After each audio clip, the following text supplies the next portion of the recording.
안녕하세요. 청소년 상담사 3급 청소년 이해론의 장경은입니다. 자, 이번 시간에는 이제 첫 시간 청소년 심리에 대해서 알아보도록 할 텐데요. 이 부분에 대해서는 제가 교재로 필기할 것은 그리 많지 않고 이 교재를 통해서 한번 정리하는 시간 한번 쭉 훑어본다라고 생각하시면 되겠습니다. 자, 먼저 청소년에 대한 정의를 좀 볼 텐데, 자, 청소년 심리학. 이 무엇인지에 대한 정의 먼저 좀 살펴보고 또 청소년이라고 어떻게 또 정의를 내리는지 좀 아동과 성인과 구별해서 좀 정의를 내려보도록 하겠습니다. 자, 청소년 심리학의 개념 보시게 되면은 청소년의 사고, 성격, 정서, 행동 등을 알아보고 어떻게 발달해 나가는지에 대하여 이론적으로 연구하고 정리하는 학문 체계를 말한다. 자, 어떻게 발달해 가는지에 대하여 라고 말씀드렸죠.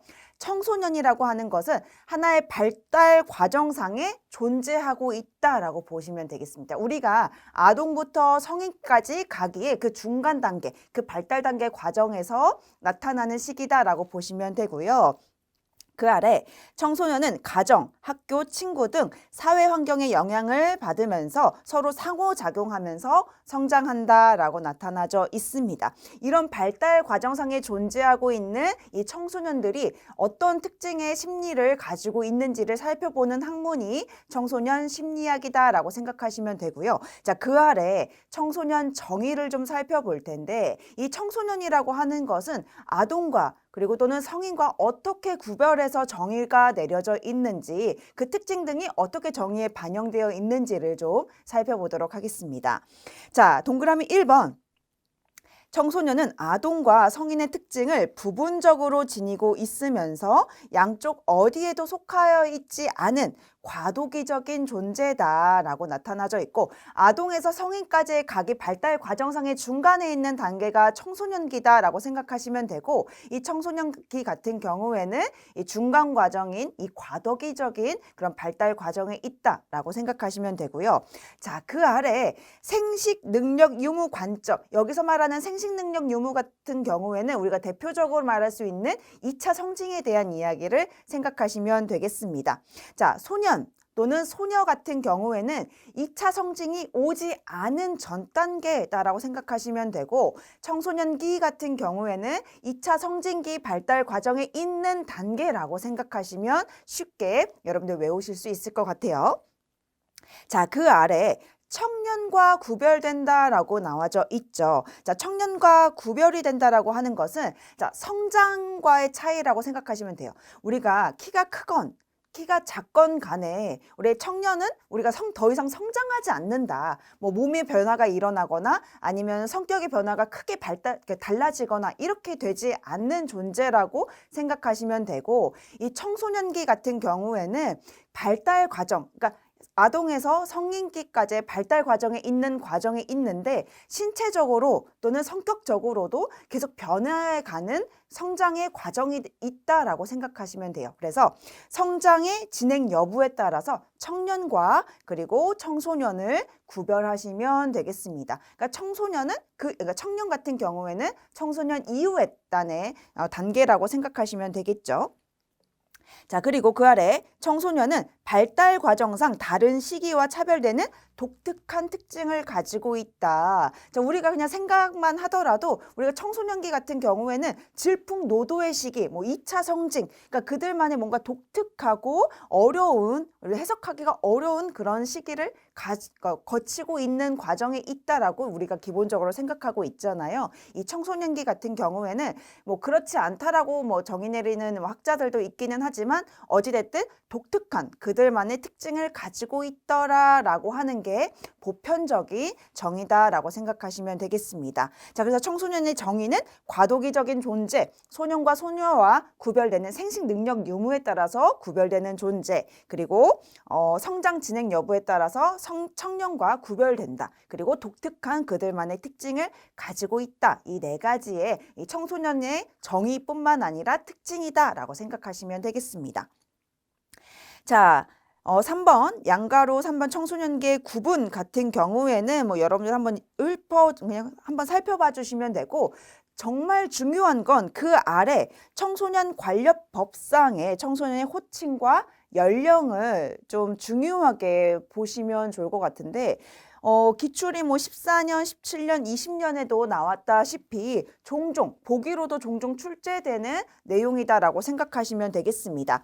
자, 근데 이거는 뭐 이해를 해야 되는 게 아니라 외우셔야 될 거밖에 없고 외우셔야 되고 또 이 미묘한 차이가 있거든요. 청소년 보호법과 청소년 기본법과의 미묘한 차이, 아동복지법과 뭐 청소년 보호법과의 뭐 미묘한 차이 이런 것들을 좀 찾아주시면 좋을 것 같습니다. 자, 먼저 청소년 보호법을 좀 보도록 할 텐데 자, 청소년 보호법, 청소년 기본법, 청소년 활동진흥법, 청소년 복지지원법 같은 경우에는 자, 이 청소년을 뭐라고 호칭하고 있냐? 청소년이다라고 호칭을 하고 있고요. 연령이 조금 구분되는데 청소년 보호법 같은 경우에는 자, 만 19세 미만인 사람이다. 자, 지금 청소년 보호법에는 만 19세 미만인 사람을 우리가 청소년이다라고 호칭을 하고 있고요. 자, 지금 우리가 오른쪽에 보시게 되면 아동복지법이 나와져 있잖아요. 이 아동복지법에는 많이 붙어져 있지 않습니다. 자, 그래서 청소년 보호법에는 청소년이라고 해당되지만 아동복지법에서는 그렇지 않은 경우들도 발생될 수가 있다라고 하는 거 여기서 중요하게 다뤄주셔야 되겠습니다. 그러니까 많이 있고 없고의 차이를 좀 구별해 주시면 되고 자, 그 아래 청소년 기본법, 지원법까지는 9세 이상부터 24세 이하인 사람 19세가 아니라 24세까지의 이하인 사람인 거고 자 9세부터를 청소년이다라고 이야기를 하고 있죠. 청소년 보호법과 또 구별되는 내용입니다. 자, 이거 잘 기억해 주시고요. 자, 아동복지법에서 청소년을 아동이라고 표기를 해놓고 있습니다. 자, 18세. 자, 아동복지법은 18세 미만인 거죠. 제가 조금 전에 청소년 보호법과 아동복지법에 좀 구별할 때 19세라고 말씀드렸는데 아동복지법은 18세 미만인 사람인 경우를 이야기를 하고요. 호칭은 아동이라고 표기되어 있습니다. 다시 한번 말씀드리지만 청소년 보호법과 아동복지법에서 해당하는 청소년이 나이가 다르기 때문에 어떤 것을 청소년에 대한 이야기를 할 때 법에 따라서 다르게 명명되어질 수가 있겠죠. 자, 아동 청소년의 성보호에 관한 법률에서는 이 청소년을 아동 청소년이라고 표기를 하고 있고요. 19세 미만인 사람. 자, 청소년 보호법과 구분 지어 주셔야겠죠. 많이 붙었냐, 붙어 있지 않느냐. 그 위에 아동복지법에는 18세 미만이지만 아동 청소년 성보호에 관한 법률은 19세 미만이다. 뭐 이런 차이 확실하게 구분 지어 주시기 바랍니다. 자, 민형사법에서는 자, 우리가 청소년을 미성년자라고 이야기를 하고 있는데 자, 민법 같은 경우에는 19세 미만인 사람 그리고 형법에서는 우리가 이제 우리가 국가 처벌을 내릴 수 있는 법을 이제 형법이라고 이야기하잖아요. 여기에서는 조금 다르게 14세 미만인 자를 우리가 청소년이다라고 생각을 하고 그 호칭을 미성년자로 이야기를 하고 있습니다. 자, 근로기준법에서는 우리가 청소년을 연소자라고 이야기를 하고 있고요. 15세 미만인 자를 이야기를 하고 있습니다. 자, 중학교 재학 중인 자는 18세라고 표기하고요. 뭐 소년법, 한부모 가족지원법, 공직선거법 등에 따라서 또 다르게 호칭을 하고 있고 다르게 연령을 다르게 구분되어지고 있으니 여러분들 요거는 외워주실 수밖에 없을 것 같습니다. 잘 기억해 두시길 바라고요. 자, 그 아래 청소년기의 자아의 개념이라고 보시면 되는데 개념 같은 경우에는 자, 청소년기는 어찌됐든 아동기와 그리고 또 성인기와의 구별되는 독특한 특징을 가지고 있다라고 했잖아요. 자, 이들이 가지고 있는 특징은 뭐냐면 자, 아동기와는 달리 아동기에는 자기 중심적인 게 훨씬 더 강한 입장이지만 우리 청소년기 자아 같은 경우에는 신념, 특성, 뭐 동기로 자신을 묘사하고 자, 자신을 묘사할 때도 추상적인 사고가 고도화되기 때문에 추상적으로 자기의 심리를 좀 표현할 수도 있다라고 생각하시면 되겠습니다. 자, 초기의 자아 개념은 후기보다 모순되고 변화가 심하고 자, 초반에는 자, 청소년기에도 뭐 초반이 있고 후반이 있을 수 있잖아요. 초반에는 이런 부정적인 자아상이 확립이 되어서 대표적으로 이제 2차 성징, 뭐 질풍노도의 시기 등을 생각하실 수가 있겠죠. 이러한 부정적인 자아상이 확립이 되어서 사회적 거부와 배척의 감정 또는 고립감을 갖게 되기도 한다. 그리고 아동기에 더 긍정적인 자아 개념을 가진다. 아동기보다는 좀 더 자아 개념이 긍정적으로 보이긴 하나 초기에는 이런 부정적인 자아상이 확립되기도 한다. 그러나 청소년 후기가 되면은 안정적으로 좀 변화하는 경향도 있다라는 거 같이 이제 생각해 주시면 좋을 것 같습니다. 자, 그 아래 이제 신체 생리적 특성을 좀 보도록 하겠습니다. 자, 양괄호 1번에 호르몬의 변화와 기능 보시면 우리가 호르몬은 이제 뇌하수체를 생각하시면 되고 우리 청소년기에 이 뇌하수체에서는 뭐가 나오냐? 성장 호르몬이라고 하는 것이 나오게 된다라고 하는 것이 이제 동그라미 1번에 나와져 있습니다.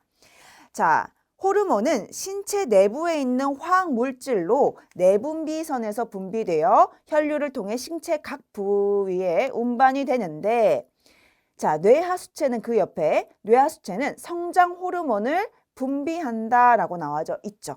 자, 동그라미 2번 보겠습니다. 자, 호르몬상의 이런 성장 호르몬 때문에 이 청소년기에 어떤 변화가 있는지가 이제 나와져 있는데요. 급격한 신체의 변화, 뭐 성적인 욕구의 증대 등 청소년기에 나타나는 호르몬의 종류 및 양의 변화에 많은 영향을 받는다. 어찌됐든 그들의 그런 독특한 특성들이 이 성장 호르몬의 영향을 받는다라는 얘기가 나와져 있고요. 호르몬의 주요한 3가지 기능이 있습니다. 첫 번째, 신체적인 변화가 있을 수 있고요. 그리고 본능적인 행동 등이 나타날 수도 있고 이런 것들을 조절할 수 있는 능력 등 이 3가지 역할을 성장 호르몬, 뇌하수체에서 나오는 이 성장 호르몬이 하고 있다라는 거죠. 자, 첫 번째, 신체 기관의 형태 및 구조를 결정하는 기능을 좀 보시게 되면은 청소년기에 분비되는 호르몬들로 인해 신장이 급속하게 커지고 2차 성징이 나타나게 된다. 뭐 키나 아니면 골격 같은 것들이 아동기보다는 훨씬 더 급속하게 변화가 일어난다라고 하는 것을 주변에서 또 많이 보셨을 거라고 생각이 듭니다. 자, 본능적인 행동의 형성 기능, 인간의 본능적인 그런 행동 등을 뭐 예를 들어 성적인 그런 충동 같은 것들이 형성하는데 이 성장 호르몬이 결정적인 역할을 한다라고 하는 거. 마지막으로 이제 조절 기능 같은 경우에는 어찌됐든 신체적으로도 발달하지만 정신적인 발달도 이제 성장 호르몬이 크게 영향을 미치기 때문에 이런 신체적, 정신적인 발달 등을 조절해주는 그런 기능을 또 성장 호르몬이 하고 있다라고 하는 게 나타나져 있습니다. 자, 2차 성징의 발달과 관련된 호르몬 우리가 3가지 기억해 두시면 되는데 테스토스테론, 에스트로겐, 그리고 프로게스테론 이 3가지 생각해 주시면 되겠습니다. 자, 남성 같은 경우에는 테스토스테론을 우리가 2차 성징 발달을 유지해주고 발달시켜주는 호르몬이라고 생각하시면 되고 난소, 여성 같은 경우에는 에스트로겐이라든지 아니면 프로게스테론 등이 이 여성 호르몬의 그 성장 호르몬이라고 그 2차 성징에 영향을 주는 성장 호르몬이다라고 생각하시면 되는데 자, 에스트로겐 같은 경우에는 2차 성징 발달과 유지와 관련된 기능을 하고 또 월경 주기와 관련된 기능을 하기도 하지만 특히 이 월경 주기와 관련된 것들은 에스트로겐뿐만 아니라 이 프로게스테론도 월경 주기를 조절하고 있다. 자, 이게 뭐 크게 어렵지 않을 수도 있는 부분이기는 합니다만 종종 시험 문제 약간 이걸 구별하는 이제 보기 등이 나올 수가 있으니까요. 에스트로겐과 그리고 프로게스테론의 진짜 하는 역할들을 좀 명확하게 기억해 두시길 바랍니다.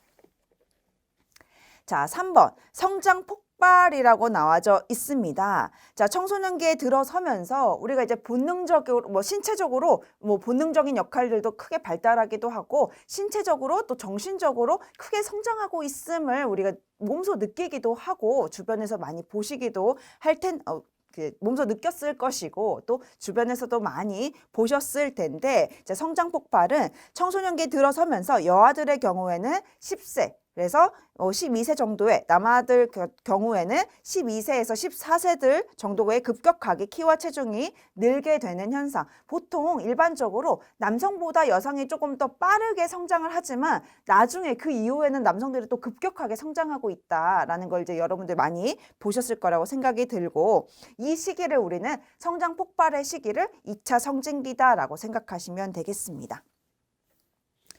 자, 3번 볼게요. 청소년의 인지적 특성이 나와져 있는데, 자, 여기에서 이제 피아제와 그리고 엘킨드의 이론 두 가지를 좀 살펴보도록 하겠습니다. 자, 우리가 피아제 같은 경우에는 이제 인지발달 이론이라고 보시면 되는데, 교재의 다음 시간에 저희가 조금 더 피아제 이론에 대해서 살펴보기는 하겠지만, 그래도 여기에서 간단하게 언급하고 넘어가도록 하겠습니다.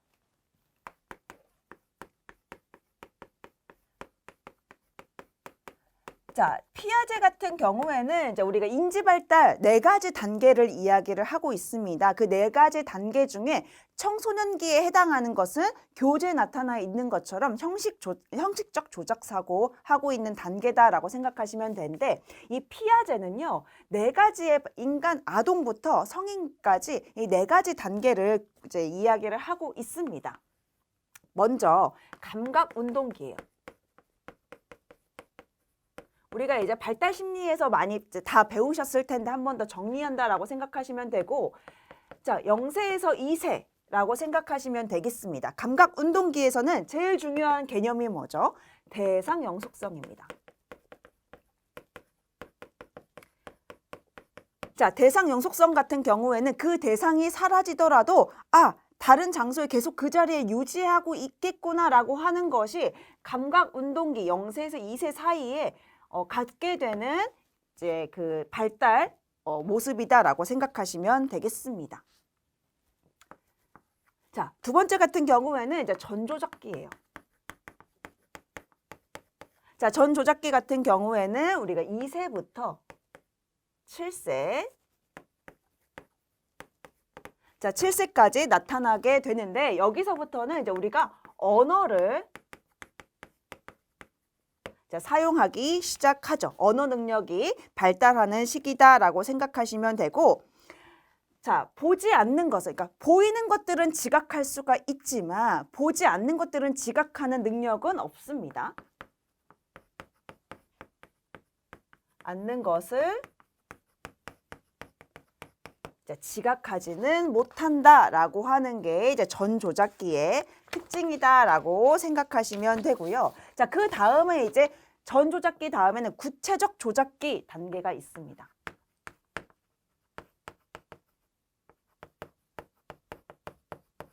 자, 구체적 조작기 같은 경우에는 7세부터 12세까지를 일컫는 것인데, 여기에서는 논리적 사고가 등장하기 시작하죠. 논리적 사고가 등장하기 시작하는데, 여기서 또 중요한 건 이제 같이 우리가 발달 심리학에서 배우셨겠지만, 이 논리적 사고는 가능하지만 가설적인 부분들은 우리가 추상적인 사고라든지 이런 것들은 하지 못하는 단계다라고 생각하시면 돼요. 뭐 가설 연역적 사고가 불가능하고 추상적인 사고는 어렵다라고 하는 거, 뭐 여기에서는 이런 것들은 가능하죠. 논리적 사고뿐만 아니라 뭐 분류를 할 수가 있고, 뭐 서열화, 순서대로 나열할 수가 있고, 뭐 보존 개념, 이런 개념들 중요하게 다뤄져 있죠. 이 보존 개념 같은 경우에는 물체 모양이 바뀌어도 물리적 특성 이런 것들은 동일하다라고 하는 거, 뭐 모양이 바뀌었지만 아까 봤던 그거야 라고 하는 것들을 아는 것이 이제 보존 개념이다라고 생각하시면 되겠습니다. 자, 마지막 4번째는 우리가 이제 형식적 조작기. 자, 형식적 조작기 같은 경우에는 우리가 12세 이후를 우리가 형식적 조작기다. 이제 이게 우리 바로 청소년 단계죠. 자, 청소년기다라고 생각하시면 되고, 이 시기에는 추상적 사고가 가능하고, 또 교재에서 살펴보시겠지만 가설 연역적 사고, 자, 가설 연역적 사고 같은 경우에는 여기에서는 이제 귀납적 사고와 연역적 사고 두 가지가 같이 일어나는 사고를 가설 연역적 사고다라고 생각하시면 돼요. 먼저 우리가 가설을 먼저 세우고 연역적 같은 경우, 연역법 같은 경우에는 가설을 세우고 그것을 이제 그 문제를 해결해 나가는 방식을 우리가 연역적 사고다라고 이야기를 하는데, 가설 연역적 사고 같은 경우에는 가설 세우는 것 자체를 귀납적 사고를 먼저 시도한 다음에 가설을 세우고 그 다음에 연역적 방법을 사용하는 것을 가설 연역적 사고다라고 이야기를 합니다. 뭐 어찌됐든 가설 연역적 사고가 형식적 조작기 이때에 나타난다라고 생각하시면 되겠습니다. 그래서 가설 연역적 사고를 어떤 걸 의미하는지 쓰시오. 이런 내용들이 시험 문제 나오지는 당연히 않을 것이고, 형식적 조작기는 가설 연역적 사고를 하는데 여러분들이 조금 더 심화 있게 공부하신다라고 하면은 이 가설 연역적 사고가 귀납적 사고와 연역적 사고를 같이 하는 것이다라고 하는 걸 같이 생각하셔도 되겠죠. 자, 그리고 체계적인 사고.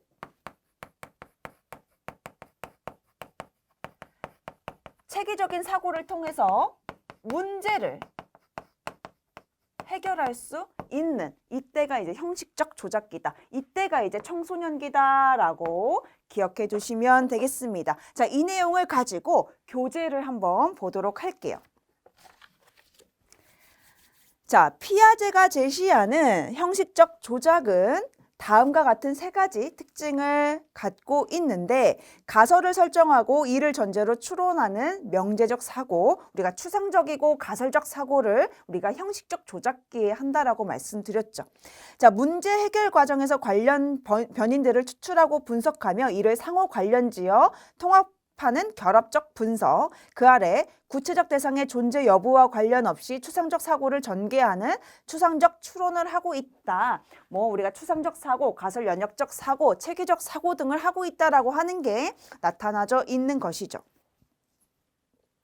자, 동그라미 동그라미 2번에 형식적 조작기에 이른 청소년들의 사고 형태의 특징 보시게 되면 가설 연역적 사고에 관련된 내용 등이 이제 동그라미 기역에 나와져 있죠. 한번 읽어보시면 되고, 그 분홍색 그 작은 네모칸 안에 가설 연역적 사고에 대한 내용들도 담아져 있으니까 같이 참고해서 보시면 좋을 것 같습니다.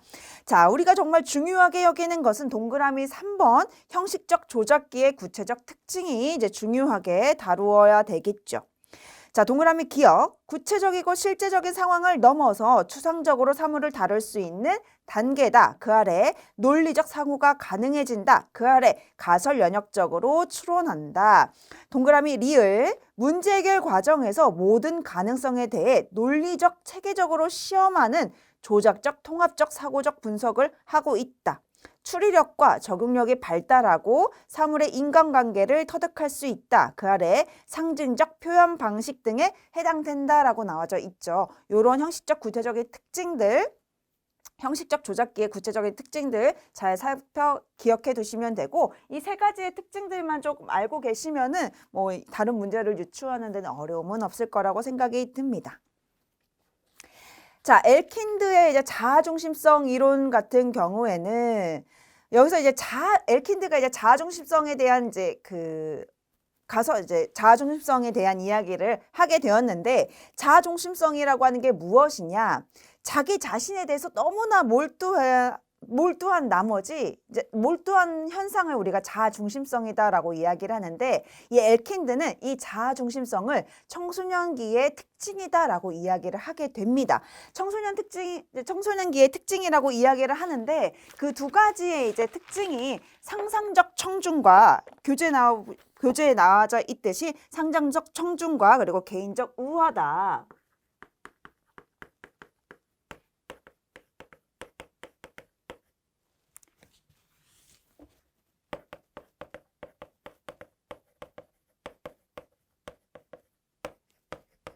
어떻게 보면은 비슷한 개념이다라고 생각하실 수가 있기는 하지만, 그래도 이걸 구별하시오 이렇게 나타나진 않을 것 같긴 하지만, 자, 상상적 청중과 개인적 우화를 조금 더 구별을 해본다면, 자신의 행동이 주목받고 있다 라고 생각하는 것이 이제 상상적 청중이다 라고 보시면 되고, 내 경험이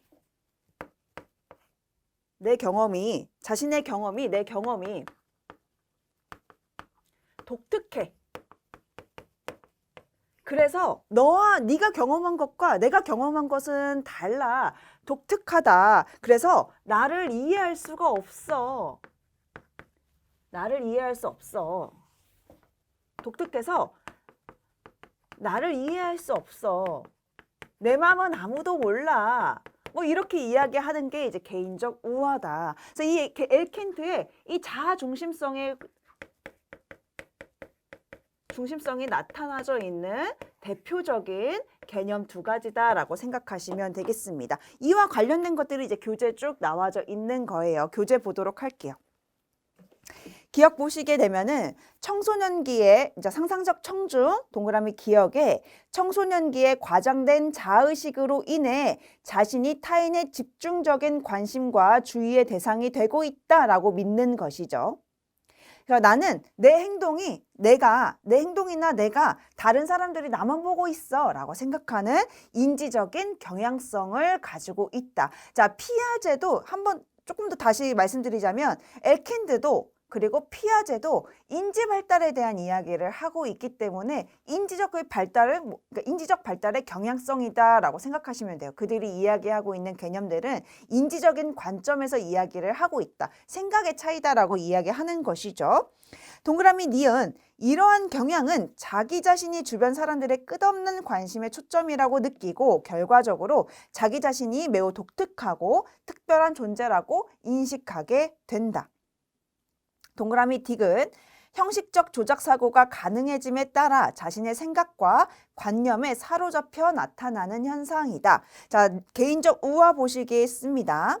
자, 개인적 우화 같은 경우에는 나는 내가 경험했던 것들은 너무나 독특하기 때문에 결코 나 자신을 너희들은 이해할 수 없어 라고 하는 인지적인 경향성을 우리는 개인적 우화다. 경험에 대한 이야기를 하고 있는 것이죠. 동그라미 니은, 자신의 우정이나 사랑 등은 다른 사람이 결코 경험하지 못하는 것으로 생각하는 반면 다른 사람이 경험하는 죽음, 위기, 위험 이런 것들이 자신에게는 일어나지 않을 것이며 혹시 일어난다 하더라도 피해를 입지 않을 것이라고 확신하는 관념이다. 자, 기본적으로 너와 나는 다르다, 난 독특해 라고 생각하는 자기 중심적인 모습이 개인적 우화의 개념에 나타나져 있죠. 자, 이런 내용들로 나와져 있습니다. 다른 그런 내용들은 여러분들 개인적으로 한번 읽어보시면 될 것 같고 주요 내용들 짚어드렸어요. 자, 지식인을 좀 보도록 하겠습니다. 자, 지식인에서는 이제 셀만의 개념이 나와져 있는데요. 이 셀만 같은 경우에는 청소년들은 그들은 감정을 이해할 수 있는 그런 능력이 이제 스스로 발달되어졌다라고 감정에 대한 이야기를 하고 있습니다. 자, 셀만은 청소년들이 아동기 때와 달리 나타내는 사회적 인지적 특징으로 청소년들은 다른 사람들의 입장이 되어 그들의 생각이나 감정을 이해할 수 있는 능력이 있음을 밝혀냈죠. 자, 셀만의 역할 수용 능력 발달 단계가 0수준부터 그리고 그 뒤에 우리가 4수준까지 나타나져 있고 청소년기의 시기는 4수준에 나타나져 있습니다. 자, 그래도 0수준부터 하나씩 보도록 할게요. 자, 우리가 이제 외우셔야 할 것은 이제 셀만의 개념도 되게 중요하긴 하거든요.